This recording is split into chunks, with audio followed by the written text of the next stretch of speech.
Yo, what's up, you guys? Welcome back to the channel. And in today's video, I will be breaking down the Antman of the Wasp Quantumania post-credit scene and the mid-credit scene.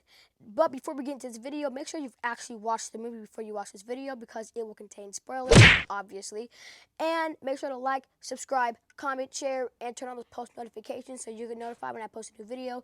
And make sure you watch this video all the way through to have a more deep understanding on the post-credit scene and the mid-credit scene. Now, without further ado, let's get into it. Now, before I actually break down the post and mid-credit scenes for this movie, I'm going to explain how the movie ended. So the movie ends with Scott Lang defeating Kang and defeating Kang in the quantum realm.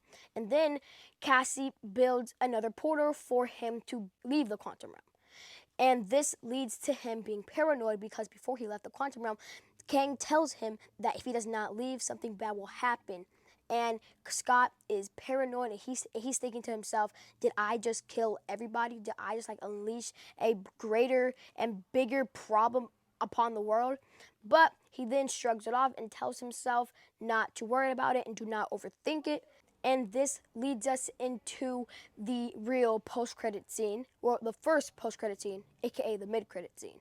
And this mid-credit scene introduces us to three other Kang variants, one being Ramatut, another being Immortus, and another one being a robotic type futuristic Kang that I believe is the Kang who wanted his younger self to accept his fate in the Young Avengers issues 1 through 5 storyline. Now, this Egyptian-looking Kang, aka Ramatut, is a Kang who bore his peaceful life in the 30th century, so he built a time machine, went back in time so that he could become the Pharaoh Ramatut, just so he can have a little bit more excitement in his life. But he's then stopped by the Fantastic Four in Fantastic Four issue 19. And then this elderly sounding and kind of looking Kang, I guess you can say, is Immortus. And Immortus is a Nathaniel Richards who brought peace to a reality in warfare and became the legendary benefactor. He then bore his peaceful life and went back in time to become Ramatut. He then discarded Ramatut in limbo to become Immortus. And these three Kangs seem to be the big three of all the Kangs across the multiverse, because after, they're done talking to themselves about the Kang that had just died, aka who had just been defeated by Ant-Man, after they're done discussing and talking about how that Kang died, they introduce us into the Council of Kangs, which is essentially just a place where all the Kangs gather together. Now, this introduction into the Council of Kangs brings us to this arena, aka a Roman Colosseum looking place. And in the arena, we see a whole bunch of Kangs just teleporting to the Council of Kangs. But if you look closely to what they're using to teleport themselves, this looks very oddly familiar to the portals that Mr. Fantastic used in Doctor Strange Into the Multiverse of Madness to go to the Illuminati. But as you see all these Kangs, teleporting, you can see one Kang in a suit. And this Kang leads me to believe, the fact that he's in a suit leads me to believe that he is Mr. Gryphon, who is essentially a Kang who owns a company called Kang, but it's spelled Q-E-N-G, not K-A-N-G.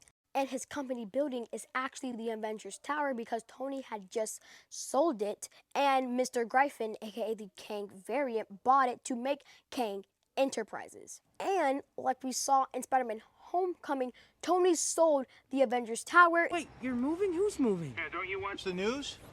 Tony sold Avengers Tower. We're relocating to a new facility upstate where hopefully the cell service is much worse. This was also mentioned in Hawkeye episode 2. Tony sold that a few years ago. So this leads me to believe this Kang was probably brought to the Council of Kangs, after, building his Kang Enterprises, his new business. And this also leads me to believe that Tony Stark may have sold his Avengers Tower to a possible Kang variant. Another Kang that I also found some familiar was a Kang from a wide shot view in all red. This Kang led me to believe, giving the all red look, led me to believe that he was the Scarlet Centurion.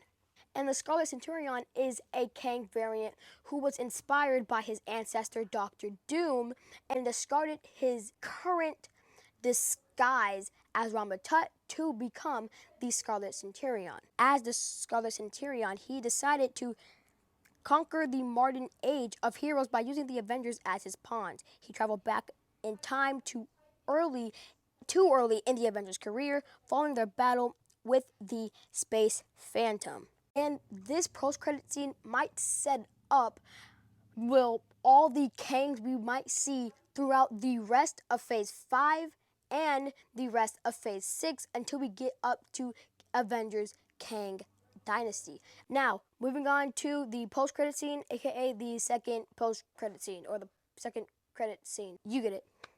Now, this mid-credit scene introduces us into another Kang variant, and this Kang variant named Victor Timely.